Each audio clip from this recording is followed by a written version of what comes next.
हम लोग राम कथा का कलसी लेके जाएगा। हम लोग साजगोज के आया, कलसी भी रेडी हो गया और आगे आगे देखो क्या है, बहुत मजा आएगा।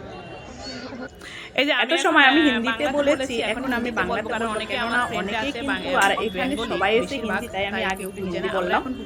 আমার ফ্রেন্ডে সবাই বাঙালি, সবাই এখন আমরা জল ভরে এক এক করে পুকুর থেকে রামের হাতাতে পাটটা ভরলাম, ভরে এখানে রেখে ধাগা বাঁধ যাবো, যেখানে মাঠ হলো ঘটে লাগাচ্ছিলাম, আমরা সবাই ধাগা বাঁধছি। যে এক এক করে সবাই ধাগা বাঁধছে। এখন কলসিতে শিখে হলুদ এগুলো লাগানো হয়, রাম কথা আর কি, সবাই রামের লাগানো হয়ে গিয়েছে। এখন আমরা আমাদের ভিতরে সবাই অধিবাস করা হয়, যেখানে রামের এখন আমরা কলসি ওখান থেকে নিয়ে ওখানে সবাই যাবো। ওখানটায় রামের পাঠ হয়, রাস্তাটা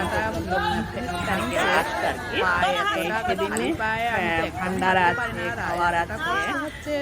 সত্যি রাস্তাটা এত খারাপ, আর আমি খালি পায়ে কিন্তু কখনোই হাঁটতে পারি না, খালি পায়ে। এখন আমরা ওখানে চলে গিয়েছি, যেখানে আমরা টাকা রাখবো ছিল, কিন্তু তাও কিন্তু সবাই এক এক করে ভিতরে ঢুকে গেলে ভালো লাগে।